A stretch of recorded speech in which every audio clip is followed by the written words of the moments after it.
Welcome to Thinking Outside the Blocks. It's not just a TV show, but a different way of thinking.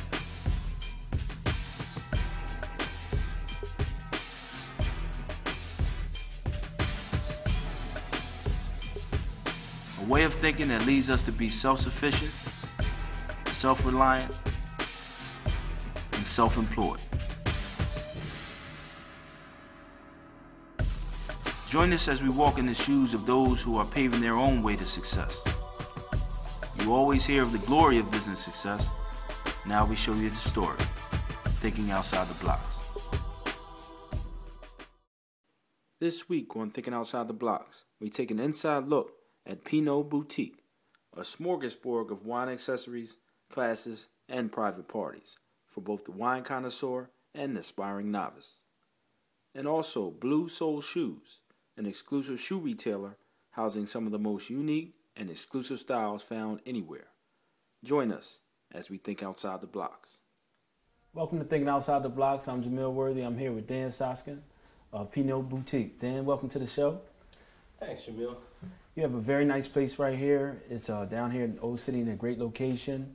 You specialize in wine accessories. Before we get into Pinot, though, can you tell us a little bit about your entrepreneurial background, how you got into business, and why you chose a business like this? Sure.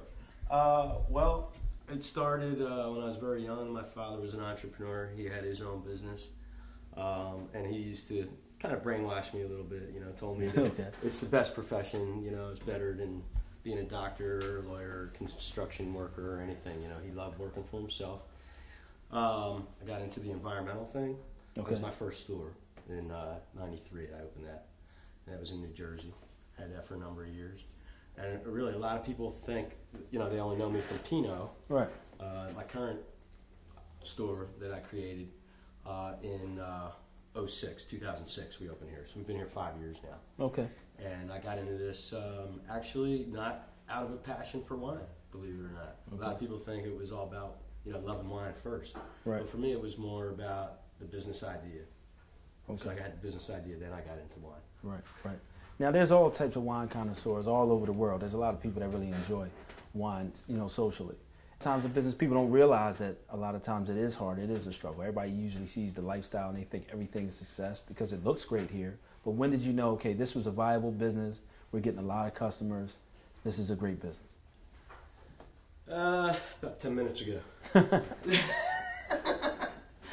No, you know what? I'm never happy. I don't feel like I've made it yet, even though I've been here 5 years. Right. I think that's part of being an entrepreneur too. You always want more. You always want bigger. You want better. I'm happy, when I make enough money to pay my bills and pay myself a little bit, so I know that I can justify continuing the operation. Right. Now I'm at a point though where I do want to see a more explosive growth of revenues. Right. And I believe now, for the first time, possibly, really, just recently, in 5 years, that I can make that happen. Right. Well, I mean, when I come in, I see success. The place looks great. It's laid out very nice. It's very vibrant. Did you bring somebody in here to lay out everything, or did you do that yourself? I consulted some folks. I did most of it myself. Okay. I consult. Like I mentioned, I had other businesses, and the thing that I like to do the most is find the cool stuff.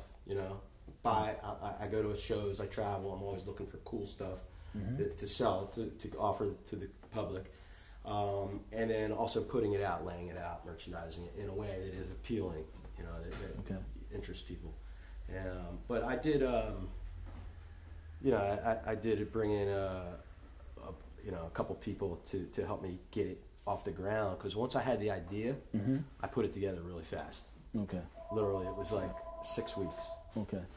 I mean, that's pretty impressive. I mean, to put together an operation, this well put together in 6 weeks, so I'm impressed by that.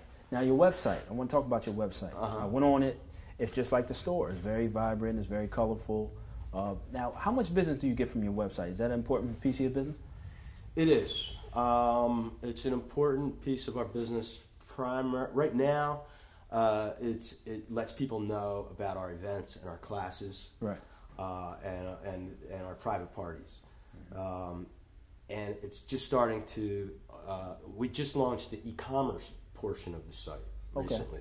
So, for the past year or two, it's been all about the classes and the parties and the events. Now it's also about the shopping, and we're hoping that this holiday season we get more folks actually shopping on our website. Right. People who can't make it here into the shop. Right.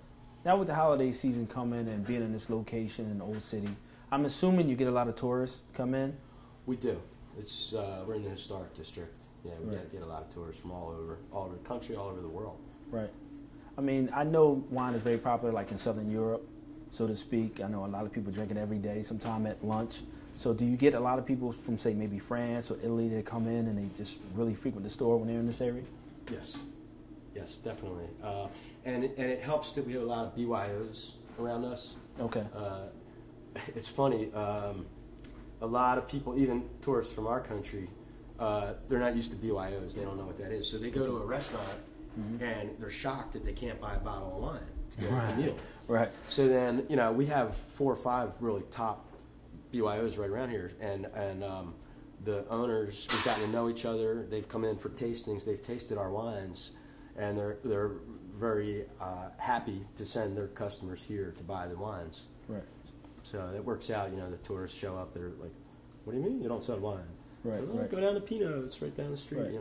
Right. Now I know you have a lot of events here, a lot of get-togethers, a lot of wine tasting. So it's also not just a business, but a social atmosphere. Yes. So I know a lot of people have businesses where they're pushing paperwork all day, they're crunching figures. But you, on the other hand, you have a social atmosphere, and it really comes across with your employees. Everything is real relaxed. Everything looks very comfortable around here. So I know that's definitely a good look. Do you get a lot of business just from creating that type of atmosphere? I think so. Yeah. The wine kind of stimulates that relaxed feeling, and there's a certain passion that goes with it too, and it connects with food and socializing. So yeah, like First Friday is a big thing here. We always have specials and different things going on, and we've become like a hub. It's First Friday. This place is packed, right? And people like it because, that's kind of a different vibe. That's not our everyday thing. Right. Right here where we're sitting, you and I, is where we do our daily tastings. We do tastings anytime. Anybody, who's interested comes in. We're sitting at a table, made from a wine barrel. Right. And, that's cool. I like that. Yeah. So we do a tasting. People come in. They buy a tasting glass, $8 for the glass, and they can sample 5 of our wines. Right. And we do it in a very relaxed fashion. There's no, we're not wine snobs here. Now, me personally, Dan, I'm not a big drinker, but when I do, I like white wines. I do like Riesling. Chardonnay is pretty good. Do you have Chardonnay here? We do.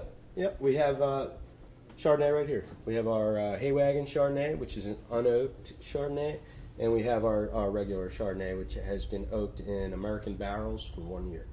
Okay. Now, I'm not that sophisticated with it, so I'm not sure I would know the difference. But I'm pretty sure I probably could taste the difference. You probably would taste the difference. The thing about Chardonnay is a grape. It's a varietal that takes on the characteristics of its environment and how it's handled after the grapes are picked. It's very sensitive to changes.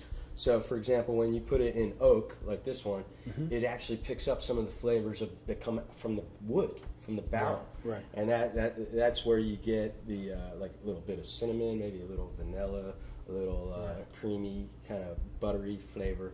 Right. Whereas something that is aged in stainless steel, like this one, it's going to be crisper, brighter, cleaner, more refreshing.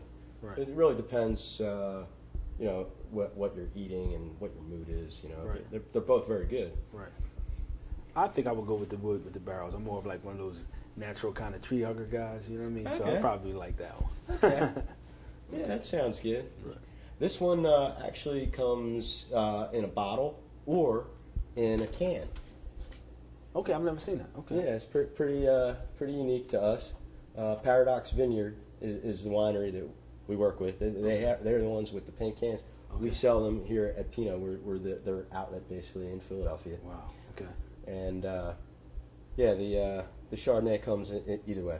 Okay. Now, is that one of your best sellers? This particular distributor here? Paradox Vineyard, yes, definitely. Okay. They are, and in particular the the paint cans with wine do extremely well for us. Wow.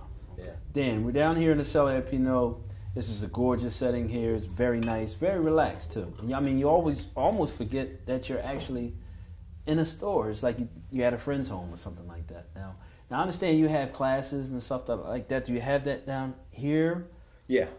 We created this space with that type of environment that you just mentioned, for wine classes and wine tastings and parties, private parties. Okay. Yeah. Now, what should someone know about wine? Like, what are some of the basics that you bring people on to understand with wine? One of the main things or I should say, one of the first things that we let people know about is how to taste wine. Now, we all drink wine, but do we taste wine? Right. Two different things. Right. So there's a simple rule that we call the 5 S's. It makes it easy to remember, the 5 S's. So what are the 5 S's? Well, you start with C. So you want to see your wine, you want to look at the color, because just the color of the wine will tell you something about the wine. You can even identify if the wine is good or not sometimes, just on the color. Okay. So you look at the wine. Then the second thing you want to do is swirl the wine. Now, why do you swirl the wine? Well, you swirl the wine to get oxygen in the wine. And in a minute, I'm going to show you some of the 6S, the secret 6S that I kind of came up with. All right. That adds to the swirl. So the best way to swirl is you keep your glass on the table. You can't pick it up and swirl, but if you keep it on the table, you're not going to spill it. I got you. You keep it on the table, you can really swirl it pretty hard, and it's not going to spill. It's going to stay in the glass. You try to swirl it that hard off the table, you're going to get it all over yourself. Okay, so when I see somebody swirling at a party or something like that, and it's off the table, I can say, "Hey, you don't know what you're doing." Dan, the man, told me the real way to do it. No, not necessarily. They could be a trained professional like me. Okay, all right. I'm just saying, you run the risk of spilling wine on yourself if you try to swirl it a lot and you're not used to doing that. On the table, you don't run that risk. Right. A little secret there. Okay. So you swirl the wine, then you can smell it. Third S, smell. So C, swirl, smell. What do you smell? You try to describe that. Do you smell dark fruit? Do you smell banana? Do you smell citrus? Right. Do you smell forest floor? There's all kinds of things you can smell in a glass of wine. Okay. All right? And then the next S is sip. We all love that one. Sip. So you take a sip. And then you savor it. You just experience what the wine's all about. Right. So that's the 5 S's. That's, out there. That information's out there. Now, the 6th S is what I like to call soiree or shower. Okay, this is a wine soiree. What the soiree does is it aerates your wine like the swirl, but this does it as you pour. See all those little bubbles right there? Yeah. Yeah, that's oxygen. I just infused oxygen in your wine. Okay. And it doesn't change the wine per se, what's already there, but it brings out more of the flavor that's been packed in that bottle for a number of years. Okay. So you actually get the truer taste of the wine when there's oxygen in it. Yeah, that makes sense. This is another device. This is brand new. We just got this in. It's called the wine shower. Wow, that's sharp. I like that. It creates a wine shower. Right. That process, like this, puts oxygen in the wine. Okay. Well, I have to say I'm very impressed, Dan, with your business, with Pinot Boutique. If some of our viewers would like to get in touch with you, would like to come by the shop, or even visit the website, where can they reach you? Yeah, we're online at pinotboutique.com. The phone number is 215-627-WINE. And we are right here in Old City on Market Street, 227 Market, between 2nd and 3rd. We're also on Facebook and Twitter at Pinot Boutique. There you have it. We're here with Dan Soskin at Pinot Boutique, and we're thinking outside the blocks. Thanks for coming on, Dan. Thank you, Jameel. All right.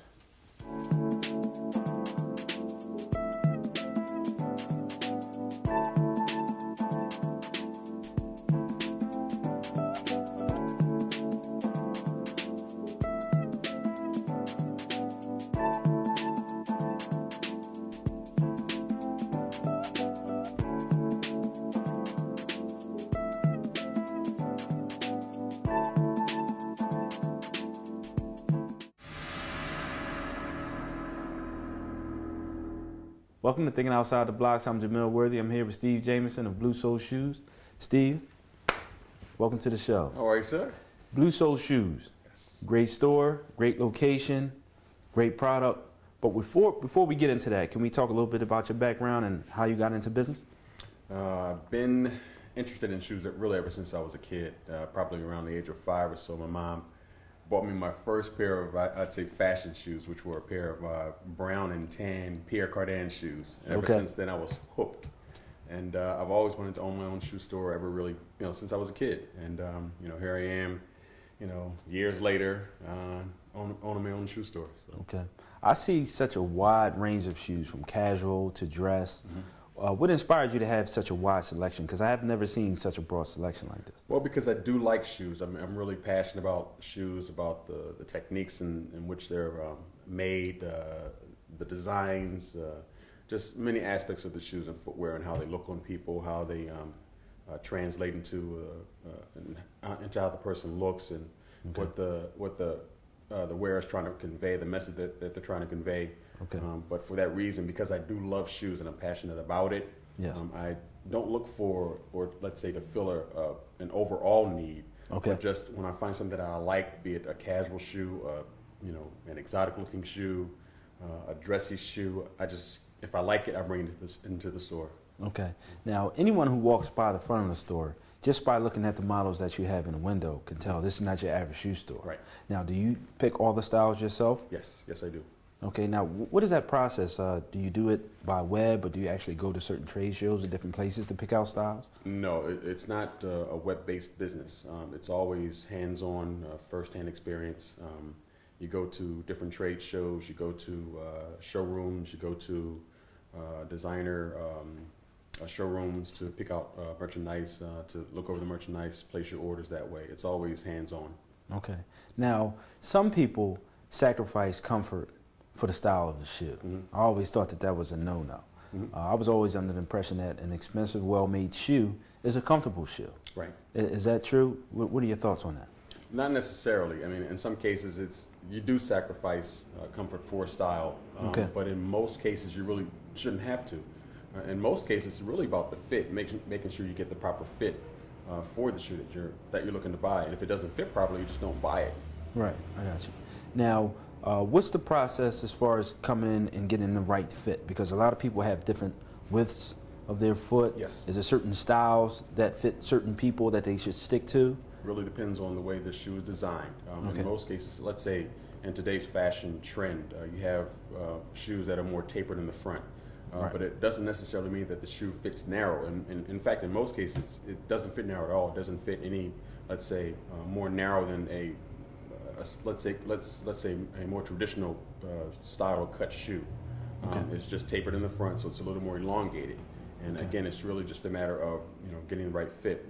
And again, in most cases, the design engineers do really a pretty good job at designing shoes that they fit most feet, most people, because that's their job. They're designed to to do that way. Now, how long should a good shoe last in terms of the upkeep, the shoe trees? Can we go a little bit into that? Because if you do invest in a good shoe, yes. we want to definitely take care of it. You do. You always want to keep shoe trees in all of your shoes. You want to keep a good coat of cream on them. You want to polish your shoes or shine your shoes about every 3 or 4 wears. A good shoe will last you probably about 5 years before the bottoms actually wear out. A good shoe.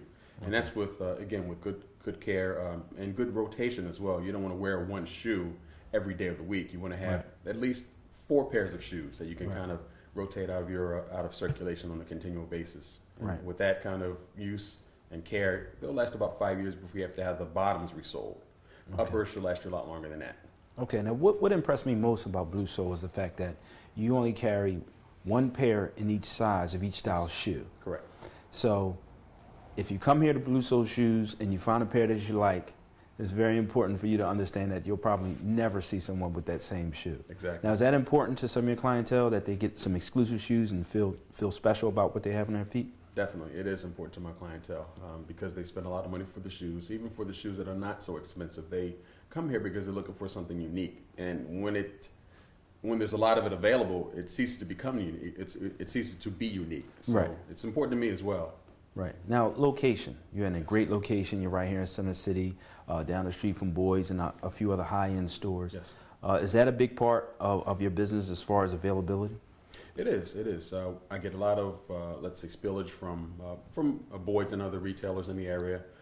You know, they go there for clothing and come here for shoes. You know, I tend to complement their clothing really well. A lot of customers do exactly that. They look to buy clothing elsewhere and come here for shoes.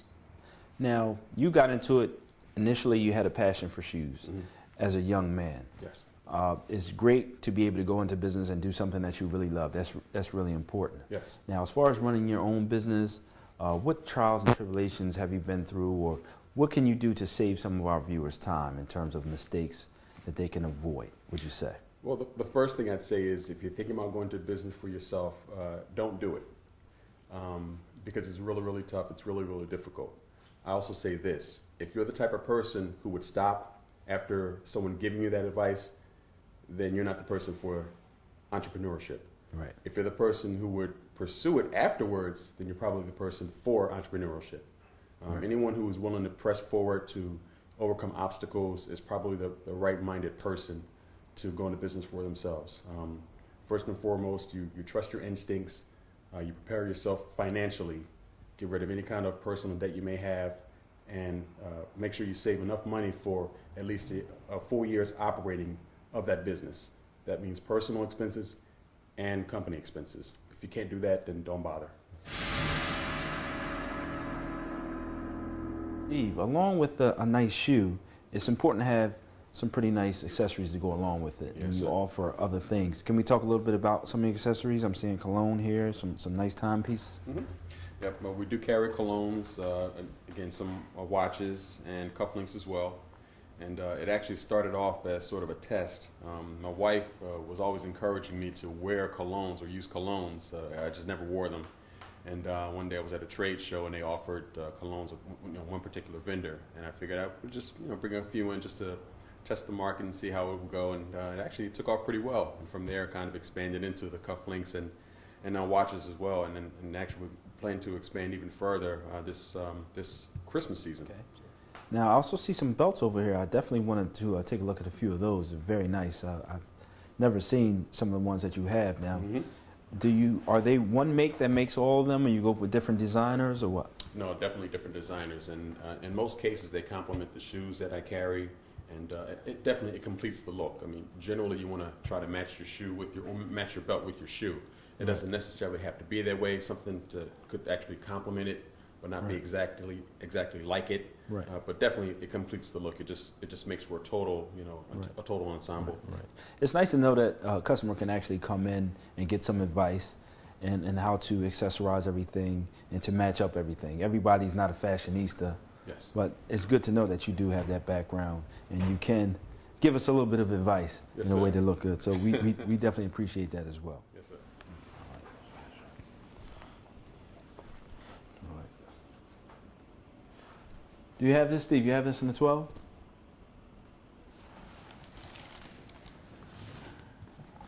There you go. Try this on. What's the most common shoe size, would you say, for a man? The most common shoe size for a man is between a 10.5 and 11. Do you get a lot of women coming in buying shoes as gifts for their husbands or boyfriends? Oh yeah, I absolutely do. Okay. For Christmas gifts, for birthday gifts, just because I love you or because I think my man will look good in that shoe kind of gift. Right, that makes sense. Do you have any advice for them in terms of style? Or any advice you would give a female when they come in and they don't really have an idea what shoe best suits the season or what have you? Well, you can, for the most part, trust the sales associates here to guide them into the right direction. But aside from that, a lot of women will come in looking to encourage their men to go into a fashion direction that they may not be ready for. Okay. So if you want to do something, kind of take it slow. Take baby steps, maybe from something that he would normally wear, maybe to something just slightly above what he would normally wear. Great.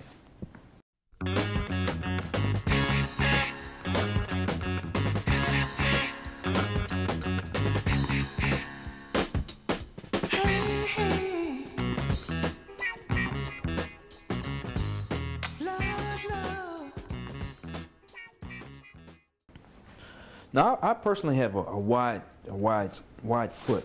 I have a wide forefoot and a narrow heel. But a lot of the shoes coming out now are cut narrow. But this shoe actually fits my foot very well. You have a wonderful array of styles of socks here. Now, most people would think that you wouldn't put an emphasis on socks and that you wouldn't see them, but obviously your clientele is definitely on point because they have a very nice selection of socks. Where do you find the selection? Where do you get this stuff? Same place, different trade shows. I go to designer showrooms, pick the socks out, and it's an important aspect in a man's wardrobe, definitely. I mean, it speaks about the person's personality. It doesn't cost a lot to invest in. If they make a mistake, again, it doesn't cost a lot to make that mistake. But it says a lot about the guy. You know, if he's trying to be bold and confident, you know, the sock can say it for him without him speaking a word. Right. Well, from the socks, the shoes, definitely, the belts, accessories, colognes, Blu Sole shoes is definitely a place to come. I'm very impressed. If any of our viewers would like to get in contact with you, do you have a website or a location? Want to give the address? Yes, sir. We're at 1805 Chestnut Street. It's in downtown Philadelphia. And our phone number is 215-496-9244. Our website, is www.blusoleshoes.com. There you have it. I'm Jameel Worthy and Steve Jamison. Thanks for coming on the show. We're here at Blu Sole Shoes, and we're thinking outside the box. Thank you for having me.